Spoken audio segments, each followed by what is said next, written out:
It's a long one, I'm afraid, so just sit back and make yourself comfortable.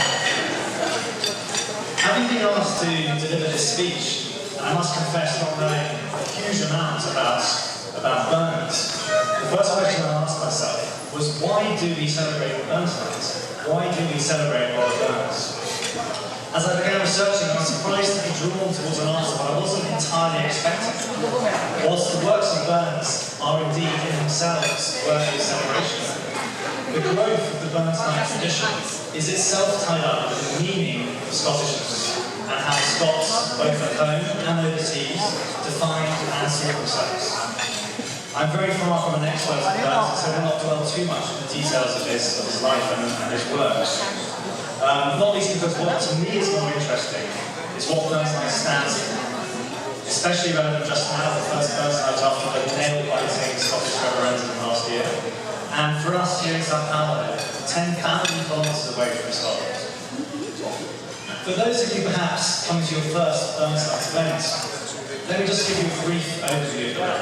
He was born in Adelaide, Ayrshire, in 1759, son of a strict Calvinistic tenant farmer, William Burns. His childhood was desperately poor, and the family's bitter struggle left a deep imprint on Robert's mind. Robert and his brother Gilbert continued farming through to 1786. Throughout this time, Robbie had been writing poetry, catching the eyes of local girls. In fact, a bit more of this, he had at least 3 illegitimate children during this time. And that, because of this, infuriated the church and the community elders. In 1786, he published his first book, and everything changed, but more than later. Burns was an extraordinary observer, thinker, communicator, and the more research I did, the more I appreciated this. The good part of his enduring appeal is that he speaks to everyone and in everyday language. His first book was called Poems Chiefly in the Scottish Dialect. Despite speaking the King's English perfectly well, he chose deliberately to speak in a common vernacular, not only appointed statements as to who his audience was intended to be, but also right from the outset, rooting himself in Scotland and Scottish cultural history. It was not only the common vernacular, but it was also his straightforward, no-nonsense subject matters that rang very true in the ears of his listeners. He speaks of nature, of protest, of politics, of romance, of work, of play, of the fields, of happiness, of misery, of life.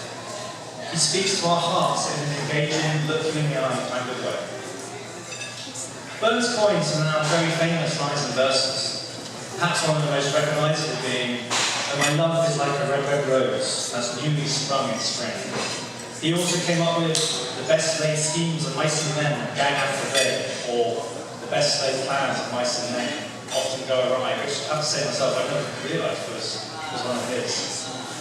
In his own day, Burns became a genuine celebrity, really in the modern sense of the word, a pop star. This was partially due to the way he was introduced to the Edinburgh scene. Following the publication of his debut book, Burns' first reviewer referred to him as a heavily taught ploughman. And this idea of a simple farm labourer, a simple man, writing heavily inspired verse, captured the imagination of the Edinburgh literati and added an air of mystery to the man. Burns played this up in a big way, going to high society events in country clothing, for example. In fact, Burns' father, along with some other farmers, had jointly paid for a tutor for their son's education, and it appears that Robert Burns was in fact quite a well-educated man and a voracious reader. He was also astute, and much of his celebrity during this time actually stemmed from his careful management of the Burns brand. Much also came from his personal charisma. An Edinburgh lady of that very high society wrote of the almost superhuman fascination of his voice and of his eyes, those balls of black fire which electrified all of whom they rested. There is no doubt that he was a truly remarkable man. And his personality, his perceptiveness, his sensitivity, his common touch, comes through time and again in his poems. I particularly like one comparison where different poems from different poets, both celebrating the new year. One of England's greatest poets, Alfred Lord Tennyson, wrote the following ode to New Year. "Ring out the old, ring in the new, ring happy bells. year is going, let him go. Bring out the false, bring out the true. A nice little verse, but compare it to Robert Burns' effort, of course, Old Lang Syne. I'll read a couple of verses in more modern English so we don't lose any of its meaning. Should old acquaintances be forgotten and never be brought to mind? Should old acquaintances be forgotten and old times long ago? For old times long ago, my dear, for old times long ago, we will take a cup of kindness yet, for old times long ago. And there is a hand, my trusted friends, and give me a hand in yours, and we will make a fine toast to old times long ago. Now, even in the modern English, these are much more simple, direct, and powerful verses than Tennyson verses. There may be a few people in this room here shuddering at the paraphrasing of this I just read. However, it does reflect the different interpretations of his work. On one hand, he was the saviour of the Scottish dialect in its cultural history, whilst on the other hand, he was simply a very astute observer, commentator, and communicator. Let us not forget that, in part, his use of dialect was because he was making a point of addressing a common man in simple language. The simplicity is somewhat lost today, especially for non-Scots reading the original text. And so I don't think actually that Burns himself in mind that much of his works being adapted so as to be better understood. However, there is another angle to the use of the Scottish dialect. It elevates the language from mere communication to something almost mythical and unmistakably Scottish. The poetry becomes symbolic for a land and a culture that generated those words, symbolic of Scotland. As a result of this, throughout history, interest in Burns has peaked, and the question of what it means to be Scottish comes under a microscope. There was no more intense scrutiny of this than last year during the Scottish referendum. And it speaks of his diversity, that both sides of the debate tried to claim him as their own. Think of some of his more radical poems. For example, the poem Such a Parcel of Rogues in a Nation, where Burns says of the deal that was struck with the Edinburgh Leaks to effect the 1707 union with England. We bought and sold for English gold, a line that was thrown out left, right and centre over the last year. Think also of the moving and truly revolutionary poem, A Man's a Man for All That, with the line, The honest man, though e'er poor, is king of men for all that. This poem, indeed, was recited at the opening of the devolved Scottish Parliament in 1999. These and many other poems strongly suggest that Burns was by instinct a radical, who would have voted yes. However, he was also a cautious man. He took up the post with the excise to become a tax collector of all things, not before he became famous, but 3 years afterwards in 1789. Why? Because he was worried about his family, and he was prepared to put common sense into family obligations against pursuing his art. He was an exciseman, and he was a soldier of the Territorial Army, which was a unit of the British Army. So he was actually quite tied up in the union, and it was a union, the constitution of which he openly admired. So you can say how he would have voted, I don't know. But what can be said is that he would have championed Scotland and its culture, whether as part of the union or not. Scottish emigrants were also concerned about what it meant to be Scottish. Burns' poetry was a reminder of the old country. The unmistakably Scottish words and rhythms, and his narrative songs and poems talking of a pre-industrial Scotland, turned Burns' poetry into a symbol of the Scottish identity for far-flung Scots in every corner of the world. It is no surprise, therefore, that there are more statues to Burns in America than in any other of their homegrown poets or authors. Wherever Scots went, Burns society sprang up, and it is in part because of this that his work was introduced to the rest of the world. It is remarkable to think that the work of Burns has been translated into more languages than any other writer, any other work, than Shakespeare and the Bible. Just think of that. The work of a man born as a farmer in Alloway, Scotland, was translated into more languages than anything other than Shakespeare and the Bible. Truly extraordinary thing. It was estimated that 9 million people took part in the Burns Night celebration for the 250th anniversary of Burns' birth 6 years ago. 9 million people. Scotland today has a population of 5 million, there's a load of So 9 million people celebrating Burns in Scotland really is quite a thing. Perhaps for a lot of people, the reason we're here tonight is just an excuse for a good party. Who wouldn't reach for the whiskey bottle on a January winter evening in Scotland? It does, however, lead to maybe some fruitfulness, but it does, however, lead to a certain concentration of festivities for the Scots. Christmas, immediately followed by New Year, Bobbing, and just when that hangover is fading away, bang! Time for more partying whiskey on January 25th. And then you've got our version of Diablos na Baratos, Valentine's Day on January 14th. Perhaps adding a little bit of romance to dalliances that had first begun in a confusion of haggis and whiskey several weeks earlier. Then matters maybe when you whip out the line, "Oh my love is a red rose," the line perhaps that you might remember from this evening. Anyway, I digress. Back to the expat Scots. For those celebrating Burns Night overseas, then and now, there was more at stake than simple evocations of Scotland. In the summer of 1786, Burns himself had actually booked a passage to Jamaica. His life was teetering on the brink of ruin.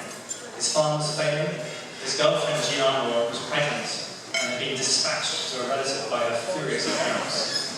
And he was in the firing line of his local church and much of the community for his repeated fornication and unchristian behaviour.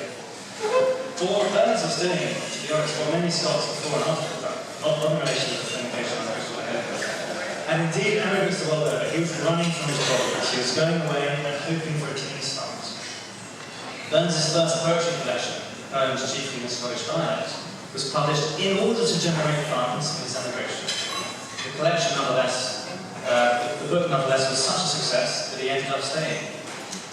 This collection, however, deeply reflects not only the troubles he had as a tenant farmer, but also his hopes and fears of his imminent departure.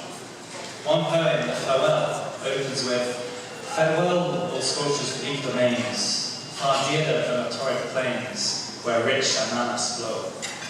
This is a reference to Burns' plan to go to Jamaica. There were no shortage of stories about fortunes to be made on the sugar plantations of the West Indies, and we can understand why he wanted to do this. In fact, my own great-great-great-great-grandfather, Patrick Stone, had emigrated from Scotland to Jamaica a few decades earlier. Poems like The Farewell would have struck a chord with him and with the rest of the Scottish diaspora. In fact, given that this poem first appeared in his first book of Burns, along with a number of others on the same theme, meant that the book became, in effect, not just one about Scotland, but one about leaving Scotland. Burns also wrote a few more upbeat poems about emigrant Scots, referencing their dreams of freedom from oppression and poverty, and of having the liberty to shape their own futures. Thus, according to the outset of his published career, Burns had given voice to two of the most powerful myths and forces of the Scottish diaspora, being emigration as exile and emigration as liberation. It was only a couple of years later than this, in 1788, that Burns wrote the lyrics of Auld Lang Syne. It's worth returning to this and some of its other verses.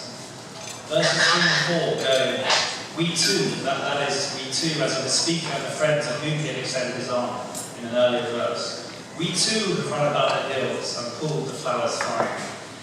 But we've wandered many's the weary foot since old times long ago. We too have paddled in the burn from morning sun till dine. But seas between us broad have roared since old times long ago." This song is not just about remembering the good days gone at the end of the year, nor is it just about friendship. It's about really remembering old friends, separated by the broad seas. This is the song of longing, of friendship, of thanks, of memory, of the Scottish emigrants. The Scots communities spread around the world in North America, Australia, New Zealand, here in Brazil. These are words that would have resonated in the ears of the ancestors of some of you here tonight.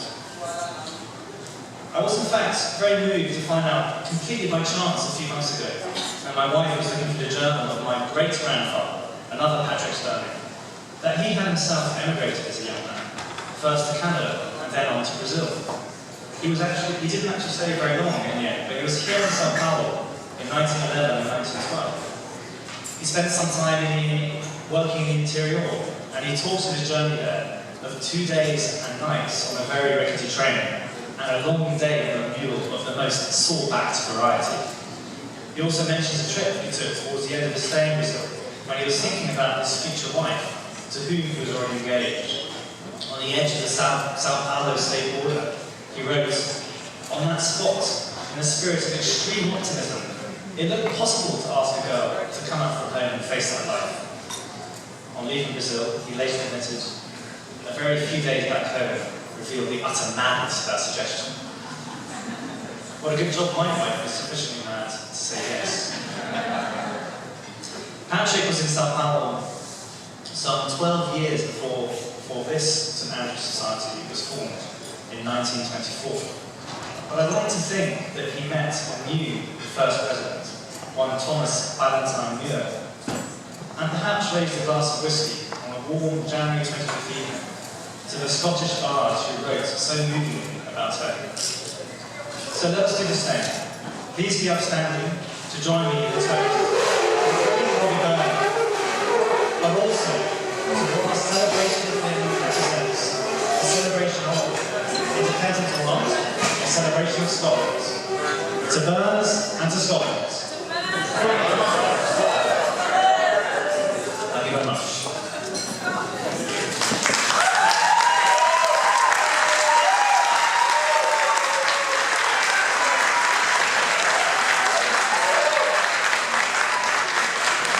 Thank you very much, Harry. A lovely immortal memory. Please be seated.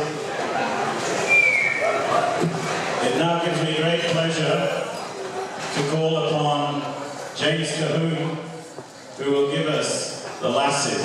This is a traditional toast at a Burns supper. James, where are you?